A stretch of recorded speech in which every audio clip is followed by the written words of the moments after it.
Hello friends, in the last lecture we studied about physical quantities. So what are physical quantities? Physical quantities are the properties or the characteristics of the nature which can be measured.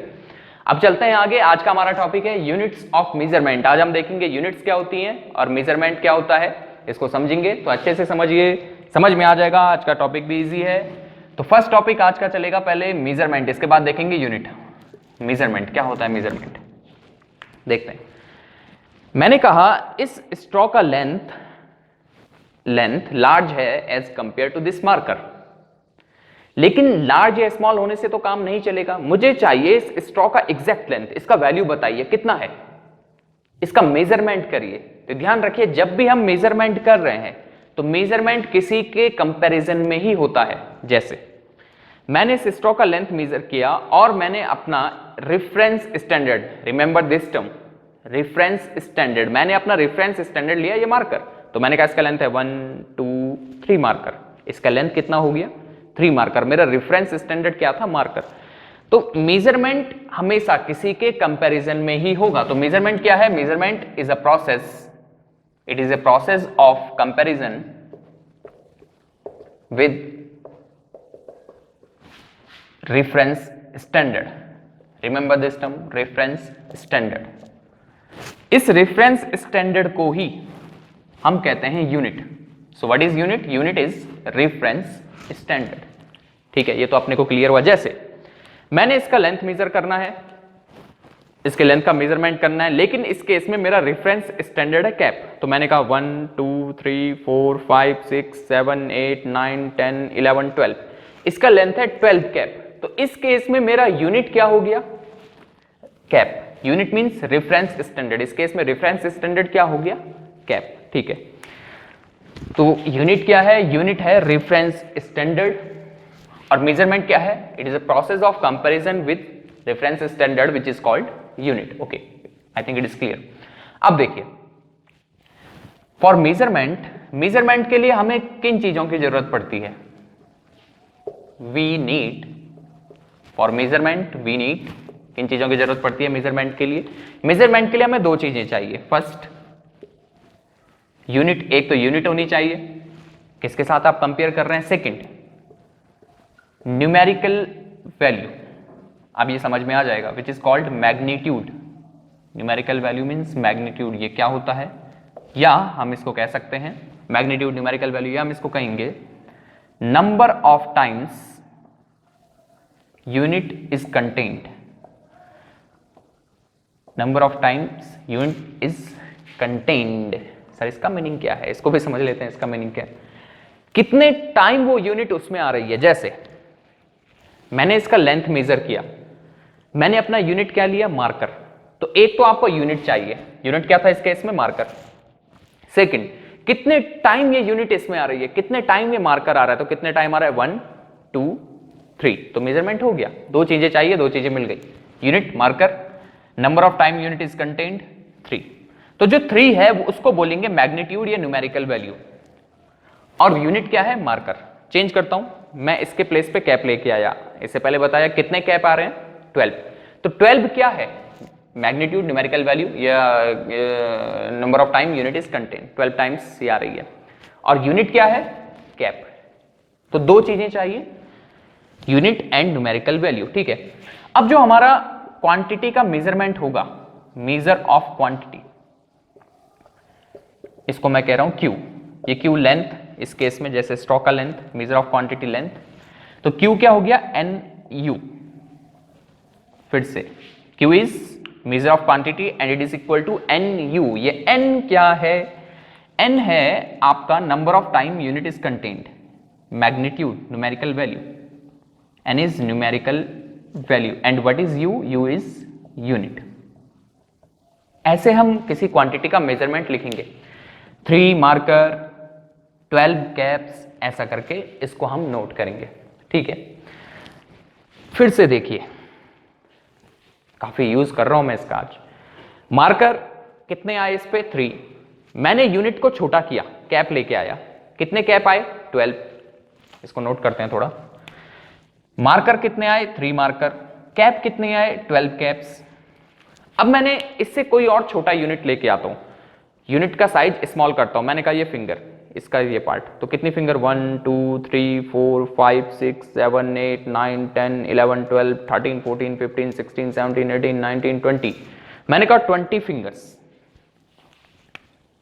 20 fingers. तो एक बात अपने को clear हो रही है, हम unit का साइज जितना स्मॉल कर रहे हैं, न्यूमेरिकल वैल्यू जिसको हम कहते हैं मैग्नीट्यूड, वो उतना ही इंक्रीज हो रहा है। और छोटा कर दो, फिंगर से भी कोई छोटा एक पॉइंट लेके आ जाओ तो point point point point point point numerical value और इंक्रीज हो जाएगा। So this is important point, remember this one.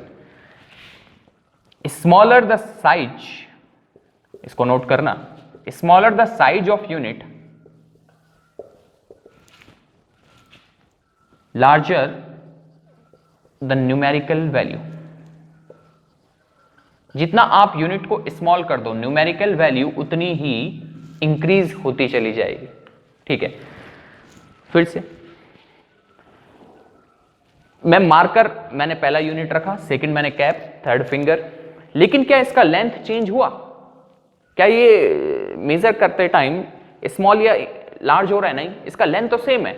आप यूनिट कोई भी यूज करें, मार्कर, कैप, फिंगर, कोई भी यूनिट यूज करें, इसका लेंथ सेम रहेगा। इसका मेजरमेंट क्यू मेजरमेंट है इसका मेजरमेंट सेम रहेगा।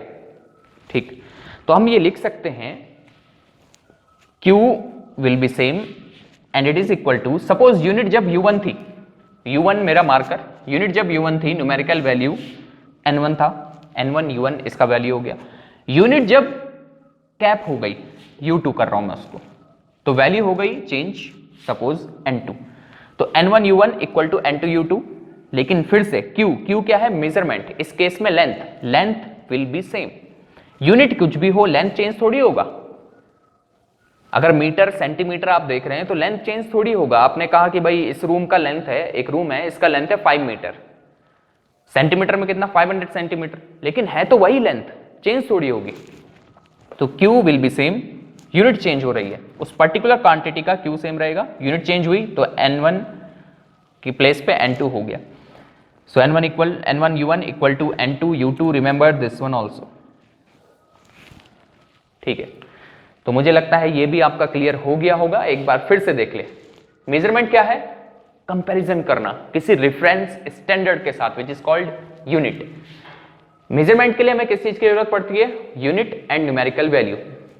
सो measurement of a quantity Q it is equal to NU, ऐसा हो जाएगा। जितना यूनिट का साइज स्मॉल होगा उतना ही न्यूमेरिक वैल्यू इंक्रीज होता चला जाएगा, लेकिन मेजरमेंट सेम रहेगा। यूनिट चेंज हो रही है, न्यूमेरिकल वैल्यू चेंज होगी, लेकिन उस पर्टिकुलर क्वांटिटी का मेजरमेंट वो सेम रहेगा। ठीक है, अब चलते हैं थोड़ा इसमें आगे। और अब देखिए यूनिट की जरूरत पड़ क्यों गई? ये तो मैंने ऐसे ही यूनिट बनाई आपको, लेकिन यूनिट की जरूरत क्या है और क्या इन यूनिट से काम चल जाएगा? मार्कर, कैप और फिंगर। ठीक है, इसको थोड़ा एक एग्जांपल से समझते हैं। सपोज आपके पापा ने कहा जाओ भाई मार्केट में और 2 हाथ कपड़ा लेके आओ। थोड़ी देर के लिए समझ लीजिए आपके पास कोई स्केल नहीं है। हम बहुत पुराने जमाने की बात कर रहे हैं, जब स्केल नहीं, कोई मेजरमेंट का कोई हमारे पास ऐसा सोर्स नहीं था। तो आपके पापा ने कहा जाओ मार्केट में जाओ और 2 हाथ कपड़ा लेके आओ। ठीक है, आप गए मार्केट में, आपने शॉपकीपर से कहा भैया 2 हाथ कपड़ा दे दो। अब आपके पापा की हाइट ज्यादा है और जो शॉपकीपर है उसकी हाइट थोड़ा कम है, तो उसके हाथ भी छोटे हैं। तो 2 हाथ कपड़ा जो वो देगा, आप घर लेके आए तो देखा आपने कि वो तो छोटा पड़ गया। तो ये जो यूनिट बनाई हमने हाथ, भाई 1 हाथ कपड़ा, 2 हाथ कपड़ा, ये यूनिट सबके लिए सेम नहीं है, तो हम इसको यूनिट नहीं कह सकते। यूनिट बनने के लिए कुछ प्रॉपर्टीज होनी चाहिए। किसी भी क्वांटिटी को अगर यूनिट बनना है, कुछ तो प्रॉपर्टी होनी चाहिए, वो फिक्स होना चाहिए, वो चेंज नहीं होना चाहिए। ठीक है, तो अब देखते हैं यूनिट बनने के लिए क्या प्रॉपर्टीज होनी चाहिए। So next topic is properties of unit. Okay, properties of unit. Unit बनने के लिए क्या प्रॉपर्टी होनी चाहिए किसी क्वांटिटी की? It should be well defined, उसका डेफिनेशन क्लियर होना चाहिए। जैसे आपने यूनिट बनाई है मार्कर, और आपने ये मार्कर सबको डिस्ट्रीब्यूट कर दिया कि आज से 1 मार्कर इक्वल टू इतना, तो समझ जाना। अगर मैं बोलूंगा 100 मार्कर तो कितना लेंथ हो जाएगा? 20 मार्कर तो कितना लेंथ हो जाएगा, 5 मार्कर तो कितना लेंथ हो जाएगा। आपने ये पूरी दुनिया को डिस्ट्रीब्यूट कर दिया। अब देखा कि जहां ज्यादा टेम्परेचर है वहां इसका लेंथ थोड़ा सा इंक्रीज हो गया, एक्सपेंड हो गया ये, तो उनके लिए तो लेंथ कुछ और हो जाएगा 1 मार्कर का, और जहां टेम्परेचर थोड़ा कम है वहां इसका लेंथ इतना ही है, तो ये तो गड़बड़ हो गया। उनके लिए 1 मार्कर इतना हो जाएगा और किसी के लिए 1 मार्कर छोटा हो जाएगा। तो ये डेफिनेशन जो आपने बनाई कि मेरी यूनिट 1 मार्कर है, वो क्लियर नहीं है। उसमें आपने नहीं बताया कि टेम्परेचर कितना होना चाहिए, प्रेशर कितना होना चाहिए। 1 मार्कर इतना तो है, लेकिन टेम्परेचर चेंज के साथ इसका लेंथ भी चेंज होगा। तो आपको इसकी डेफिनेशन प्रॉपर रखनी थी कि 1 मार्कर ये है, लेकिन इस पर्टिकुलर टेम्परेचर, इस पर्टिकुलर प्रेशर में। तो डेफिनेशन क्लियर होनी चाहिए यूनिट बनने के लिए। सेकंड, कंडीशंस आपको रखनी है वहां पे, प्रॉपर कंडीशंस, ठीक है। Second one, it should not change with time. इसका मीनिंग क्या है? अब आपने चेंज किया, आपने कहा कि 1 यूनिट, ये वुड का एक पीस, एक लकड़ी का ये पीस, ये 1 यूनिट हो गया, इसको ले लो। अगर मैं बोलूंगा 1 वुड तो समझ जाना इतना, 100 वुड बोलूंगा तो समझ जाना इतना, ठीक है। लेकिन टाइम के साथ ये आपने सबको डिस्ट्रीब्यूट कर दिया, और टाइम के साथ क्या हुआ, इसको दिमाग खा गया, ये इतना छोटा हो गया, खराब हो गई, टाइम के साथ चेंज हो गई। तो इनके लिए तो 1 वुड कुछ और हो जाएगा, और आपके लिए सपोज आपने सेफ रखी हुई थी, ये ऐसे थी, तो आपके लिए 1 वुड चेंज हो जाएगा। तो टाइम के साथ चेंज नहीं होनी चाहिए unit. Third, it should not change with physical conditions like temperature, pressure. ऐसा नहीं होना चाहिए कि आपने जो यूनिट सेलेक्ट की है वो टेम्परेचर और pressure, physical conditions, temperature, pressure, humidity या और कुछ, उसके साथ वो चेंज नहीं होना चाहिए, ठीक है। Fourth one, it should be of convenient size. उसका साइज प्रॉपर होना चाहिए। जैसे आपने कहा कि मेरा यूनिट है ये कैप, ठीक है, और इस कैप से आप पौड़ी टू दिल्ली, इस कैप से आप पौड़ी टू दिल्ली की डिस्टेंस मेजर करने गए, तो आप स्टार्ट हो गए पौड़ी से, 1 कैप, 2 कैप, 3 कैप, 4 कैप, कब तक आप दिल्ली पहुंचेंगे ऐसा करते हुए? काफी टाइम लग जाएगा। तो आपने जो यूनिट सिलेक्ट की है इस पर्टिकुलर मेजरमेंट के लिए, वो ठीक नहीं है, आपको कोई बड़ी यूनिट लेनी पड़ेगी, ठीक। वहीं दूसरी बात, आपको मेजर करना है ये स्ट्रॉ, ये, और आपने बहुत बड़ी यूनिट इसके लिए कंसिडर कर ली 1 किलोमीटर, और आप फिर मेजर कर रहे हैं उसे, नहीं, इसके लिए कोई छोटा चलेगा, जैसे ये कैप, 1 कैप, 2 कैप। तो आपका जो यूनिट का साइज है वो मेजरमेंट के अकॉर्डिंग, उस फिजिकल क्वांटिटी के अकॉर्डिंग उसका साइज वेरी होना चाहिए, चेंज होना चाहिए। So I think it is clear. Unit की प्रॉपर्टीज वो चेंज नहीं होना चाहिए टाइम के साथ, फिजिकल कंडीशंस के साथ चेंज नहीं होना चाहिए, उसकी डेफिनेशन प्रॉपर होनी चाहिए, और उसका साइज उस पर्टिकुलर मेजरमेंट के लिए सूटेबल होना चाहिए, ठीक है। ये तो हम हो गया क्लियर। देखिए, आज से बहुत सालों पहले कम्युनिकेशन इतना था नहीं, इंटरनेट नहीं था, मोबाइल फोन्स नहीं थे, फोन्स नहीं थे, तो कम्युनिकेशन इतना नहीं होता था, लेकिन यूनिट की जरूरत तो सबको थी। एक हाथ कपड़ा लेके आना, ये कब तक चलेगा?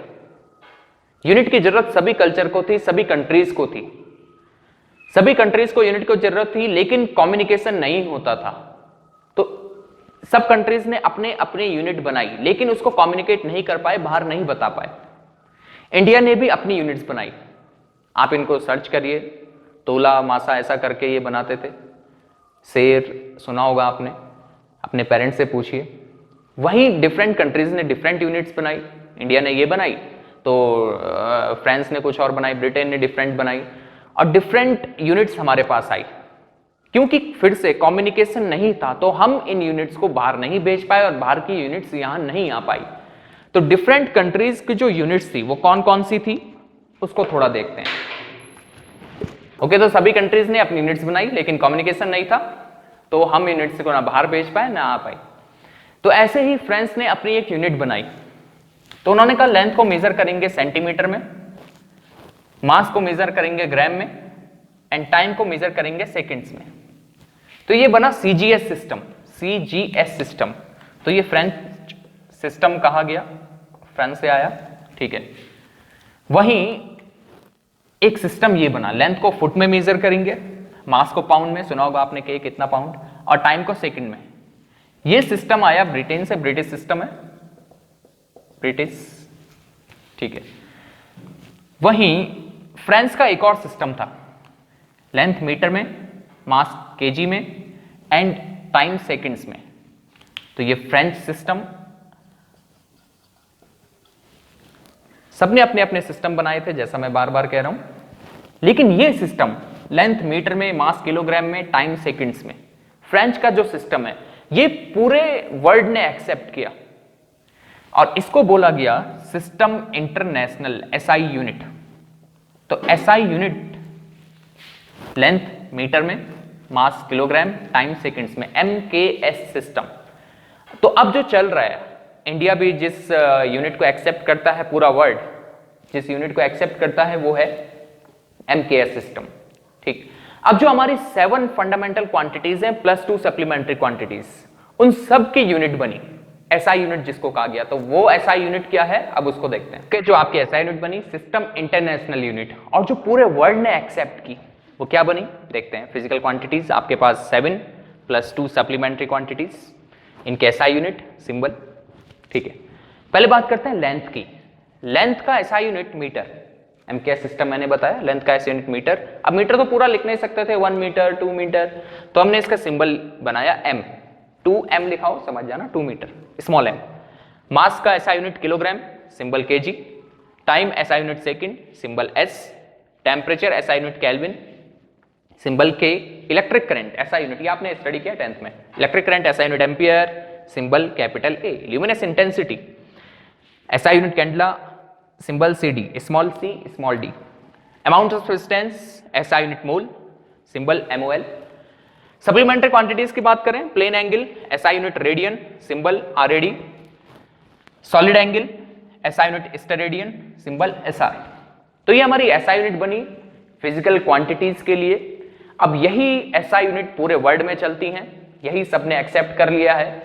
लेकिन सर ये 1 मीटर है कितना, मीटर तो ठीक है एसआई यूनिट, लेकिन 1 मीटर कितना है, यह इतना है, इतना है, ये तो आपको पता है कि 1 मीटर 100 सेंटीमीटर, लेकिन 1 मीटर है कितना, बना कहां से, इसको देखेंगे नेक्स्ट लेक्चर में। 1 किलोग्राम कितना है, 1 सेकंड कितना है, ये सब देखेंगे नेक्स्ट लेक्चर में। तो फिर से आज का रिवीजन कर लेते हैं। आज हमने क्या क्या देखा, आज हमने स्टडी किया कि measurement is a process of comparison with some reference standard and this reference standard is called unit। हमें यूनिट की जरूरत क्यों पड़ी और यूनिट कैसी होनी चाहिए, यूनिट ऐसी होनी चाहिए जो सबके लिए सेम हो। अगर सबके लिए डिफरेंट होगी तो ये तो काम खराब हो जाएगा। तो सबके लिए सेम हो इसलिए हमने कुछ उसकी प्रॉपर्टीज बनाई, वो हमने देखी। उसके बाद पूरे वर्ल्ड ने जो अभी एक्सेप्ट की हैं वो है MKS system. MKS means length metre में, मास किलोग्राम में, टाइम सेकंड में। वो हुआ हमारा SI unit system international unit. ठीक है, तो ये 7 फिजिकल क्वांटिटीज की प्लस 2 सप्लीमेंट्री क्वांटिटीज की SI unit. So that is enough for today. बाकी देखते हैं नेक्स्ट लेक्चर में। Thank you.